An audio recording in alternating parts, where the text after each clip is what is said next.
Hello students, my name is RKSS, B Tech IIT Dhanbad and आथरा फ्लूडो solution. तो आज मैं आपको बताने जा रहा हूँ एनएसईपी के एग्ज़ाम में कौन से चैप्टर्स इंपॉर्टेंट्स हैं। 4 इयर्स की एनालिसिस है और अभी 16 जैन को आपका एनएसईपी और आईओक्यूपी का एग्ज़ाम है। तो आईओक्यूपी का पेपर आपका चेक किया जाए, इसके लिए ज़रूरी है कि आप एनएसईपी को क्वालिफाई कर जाए। ठीक है, तो एनएसईपी क्वालिफाई करने के लिए जो एग्ज़ाम्स में चैप्टर्स आएंगे उनको एक बार आप देख लीजिए।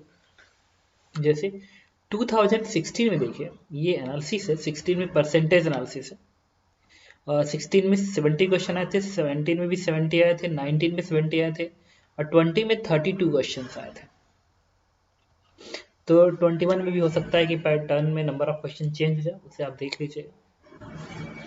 लेकिन इसमें अल्टरनेटिव करंट आप देखिए, इसमें अल्टरनेटिव करंट के 5% क्वेश्चन आया था, 17 में भी 5, 19 में भी 5। इसका मतलब आपको अल्टरनेटिव करंट पे ध्यान देना ही देना है। एक छोटा चैप्टर है और उसके क्वेश्चन जरूर आएंगे एग्जाम में, तो आप फोकस करेंगे। क्योंकि 16 को एग्जाम है तो अभी तो आपके पास टाइम है। आज का डेट है 29, दिस मीन्स अप्रोक्सीमेट आपको 17-18 दिन का टाइम है। तो चाहे तो एक बार फिर आप इन चैप्टरों पे दोबारा रीफोकस करें। अल्टरनेटिव करंट आपको पढ़ना है, एक बार दोबारा उसको पढ़ लीजिए, उसके मेंस के मॉड्यूल और एडवांस के मॉड्यूल्स लगा लीजिए। ठीक है, और साथ में अगर जेई का प्रीवियस ईयर क्वेश्चन उसे कर लीजिए। और एक और चीज़ बता दूं, एनएससीपी का प्रीवियस ईयर क्वेश्चन बैंक लगाना मत भूलिएगा, उसे जरूर अटेम्प्ट करिएगा। ठीक है, प्रीवियस ईयर बहुत इंपॉर्टेंट होता है और एनएससीपी का प्रीवियस ईयर लगाएंगे तो आपको एडवांस की भी तैयारी भी बहुत अच्छी हो जाएगी, जे एडवांस की। तो पता है, बेटर है कि आप केपीवाई का 9th को एग्जाम है तो केपीवाई का प्रीवियस ईयर लगाना मत भूलिएगा।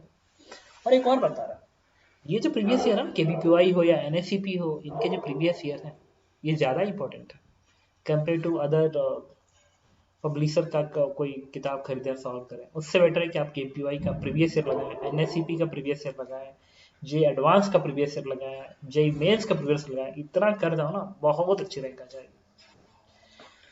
तो फिलहाल अभी हम इस पे फोकस करें कि एनएससीपी के एग्जाम के लिए किन चैप्टरों को पढ़ना आपको जरूरी है, रिफोकस करना जरूरी है। ठीक है, तो रिपीट कर रहा हूँ, अल्टरनेटिव करंट एक छोटा सा चैप्टर है, तो उसके उस चैप्टर्स के मेंस के मॉड्यूल जो होगा, एडवांस का मॉड्यूल होगा, उसे कर लीजिए। और एनएससीपी का अगर क्वेश्चंस आपको मिले तो आप उसको सॉल्व कर लीजिए। ठीक है, मतलब कुल मिला के आपको अल्टरनेटिव करंट को मजबूत करना है। इसके बाद देखना, कैलोरीमेट्री में 70 में क्वेश्चन आया था, 16 में क्वेश्चन आया था 3.75%, और इधर 17 और 19 में नहीं आया है। तो फिर और इधर 20 में तो एक बता रहे 32 क्वेश्चन थे, तो ये एक रफ डेटा है, नॉट एग्जैक्ट डेटा। ठीक है, तो हर चैप्टर के अप्रॉक्सीमेट 1 या 2 क्वेश्चन से ज़्यादा नहीं आया, तो इसको एक बार के लिए आप इरेज कर दीजिए। ठीक है, बट आपको फोकस किस पे करना है मैं बताता हूँ, अल्टरनेटिव करंट पे फोकस करिएगा। अब इसमें देखिए, ये 2.55% दिखा रहा है, centre of mass, momentum and collision, please इस पे फोकस जरूर करिएगा। Centre of mass, momentum and collision पे फोकस करिएगा। इसके बाद एक और चैप्टर सारा देखिए, करंट इलेक्ट्रिसिटी 8.75%, 8.75%, 7.5। करंट इलेक्ट्रिसिटी को तैयार कर लीजिए।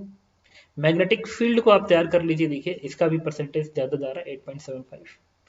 इलेक्ट्रोस्टैट्स के भी क्वेश्चन आ रहे हैं, तो कुल मिला के आपको 12 पे फोकस करना जरूरी है। अच्छा, फ्लूइड मैकेनिक्स का देखिए। अच्छा, इसमें एक चीज़ याद रखना, अल्टरनेटिव करंट्स को जरूर आपको कंप्लीट करना है, सेंटर ऑफ मास भी कंप्लीट करना है, इलेक्ट्रिसिटी, मैग्नेटिक फील्ड और इलेक्ट्रोस्टैट्स। खैर, ये आपको पढ़ाएगा 12th क्लास में, तो कोई डिफिकल्ट टॉपिक्स नहीं है, आप इसको पढ़ लीजिएगा।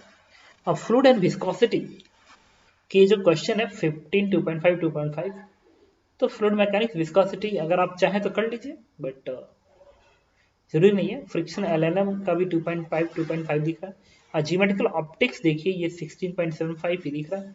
जियोमेट्रिकल ऑप्टिक्स फोकस जरूर करिएगा। ग्रेविटेशन एक इजी चैप्टर है, आप इसको चाहो तो कर सकते हो, क्योंकि ग्रेविटेशन के जो क्वेश्चन है 1.2, एक ही क्वेश्चन अप्रॉक्सीमेट आया है, इजी है, अगर चाहो तो कर सकते हो। एंड ये केटीजी थर्मोडायनामिक्स, आप इसको जरूर करिएगा। डायमेंशंस के क्वेश्चन नहीं है, मॉडर्न फिजिक्स आया है, न्यूक्लियर फिजिक्स। आप मॉडर्न फिजिक्स पे ज़्यादा फोकस करिए रेदर देन न्यूक्लियर फिजिक्स। इसके बाद देखिए सेमी कंडक्टर के क्वेश्चन आए हैं, आप रिपीट कर रहा हूँ, सेमी कंडक्टर एक बार फिर आप देख लीजिए। कैनेमेटिक्स के क्वेश्चन आए हैं इसमें। रोटेशन का क्वेश्चन देखिए, एक क्वेश्चन है रोटेशन का, तो एक बड़ा चैप्टर रोटेशन, तो अगर आप फोकस नहीं भी कर रहे हो तो परेशान होने की जरूरत नहीं है, क्योंकि स्टैटिक्स तो यही बता रहा है कि पिछले 4 साल में एक ही क्वेश्चन आया है हर साल, तो कोई परेशान होने की जरूरत नहीं, आप उसे मत करिए। एसएचएम का जो क्वेश्चन है आप उसे देखिए 7.53। एसएचएम आप फोकस कर सकते हैं। वेव में 6.25 2.5, इस वेव में स्ट्रिंग वेव साउंड वेव दोनों है, तो नहीं भी करेंगे तो चलेगा। वेव ऑप्टिक्स प्लस पोलराइजेशन में भी लास्ट में क्वेश्चन है। वर्क पावर एनर्जी और सर्कुलर मोशन आप इसको तैयार कर लीजिए, work power energy circular motion, क्योंकि इसके स्टैटिक्स बता रहा है कि इसके 8.75 ज्यादा कर लेना चाहिए। कैपेसिटर है, कैपेसिटर के क्वेश्चन आजकल आ रहे हैं, तो आप कैपेसिटर पे भी फोकस कर सकते हैं। ईएमआई एक बड़ा चैप्टर है, बट उसका एक ही क्वेश्चन आया है, आप देखिए 1.25, तो अगर नहीं भी करते हैं तो कोई इशू नहीं है। प्लस सरफेस टेंशन भी अगर नहीं करते हैं तो कोई इशू नहीं है, ठीक है। तो ये चैप्टर्स हैं, तो मैंने आपको बता दिया है कि बेसिकली किन चैप्टरों का आपको फोकस करना है इस एनएससीपी को क्वालिफाई करने के लिए, क्योंकि अगर आप एनएससीपी क्वालिफाई करते हैं तभी जाके आप क्या कर पाएंगे, आईओक्यूपी का पेपर आपका चेक होगा, अदरवाइज नहीं चेक होगा। 1 घंटे का एनएससीपी और आईक्यूपी 2 घंटे का। एक बार फिर रिपीट कर दूं, जिस पर आपको फोकस करना है, जो बहुत जल्दी आपको खत्म हो जाएंगे, वो चैप्टर्स हैं। करेंट इलेक्ट्रिसिटी भूलना नहीं है, आएगा जरूर, स्टैटिक्स बता रहा है कि आएगा जरूर, और इजी चैप्टर से 2 दिन में खत्म हो जाता है। Centre of mass momentum collision conceptual है, तो इसे भी कह सकता है आराम से। इलेक्ट्रिसिटी, मैग्नेटिक फील्ड, इलेक्ट्रोस्टैट्स, तो इनसे तो आपको फोकस करना ही है फिलहाल। इनमें से किन चैप्टरों को छोड़ा जा सकता है मैं बता दूं आपको। वर्क पावर सर्कुलर मोशन नहीं छोड़ना है, एसएचएम नहीं छोड़ना है, सेमीकंडक्टर अगर चाहो तो छोड़ सकते हो, अगर नहीं पढ़े हो तो। अगर नहीं पढ़ा, अच्छा एक और बात, अगर कोई चैप्टर अभी तक आपने नहीं पढ़ा है तो उसको दोबारा पढ़ने की जरूरत नहीं है। लेकिन अगर आप 12th क्लास में हैं तो सब जगह सिलेबस 12th क्लास से खत्म हो चुका है, तो आपको सेमीकंडक्टर भी पढ़ाया जा चुका होगा। तो अगर आप तैयार कर चुके हैं तो ठीक है, और नहीं किए हैं तो लीव इट, कोई प्रॉब्लम्स नहीं है। First law geometrical optics, geometrical optics आपको नहीं बोलना है, इसको आप जरूर पढ़ लीजिएगा, लेकिन एक बड़ा सा चैप्टर है, इसका ध्यान रखना होगा, ठीक है। तो जिसको जिसको मैंने मार्क किया है आपको बेसिकली उसी पे ध्यान देना है। अभी तैयार हो जाइए कि आपको क्या करना है।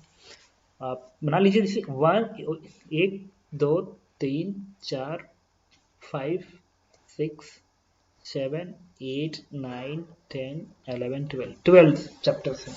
तो आप क्या करिए कि आप डिसाइड कर लीजिए एक दिन में मुझे एक चैप्टर को रिवाइज कर लेना प्रॉपरली, और उनके क्वेश्चन को भी सॉल्व कर लेना है, ठीक है। और हाँ, अगर नहीं क्वेश्चन सॉल्व कर पाते हैं तो कम से कम रिवाइज जरूर कर लीजिएगा, कॉपी को रिवाइज कर लीजिए, एक दिन में एक चैप्टर कॉपी का रिवाइज कर लीजिएगा।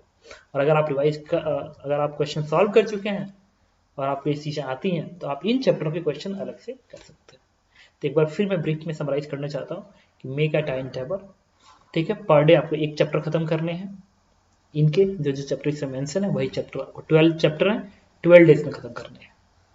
अगर अभी तक आपने कोई तैयारी नहीं की है तो आप क्या करिए कि जो आपको कॉपी में पढ़ाया गया है वो कॉपी को प्रॉपरली रिवाइज करिए पर डे। तो आज कॉपी इसी का रिवाइज कर लिया, कल सेंटर ऑफ मास का, परसों इलेक्ट्रिसिटी का, अगले दिन मैग्नेटिक फील्ड का, आप ऐसे बना लीजिए। और अगर आप पहले से तैयारी कर रहे हैं तो आपको क्या करना चाहिए, तो आपको करना ही होगा कि आप कॉपी को जब रिवाइज करेंगे, अल्टरनेटिव करंट रिवाइज करने जा रहे हैं, मुश्किल से आधे घंटे में रिवाइज हो जाएगा।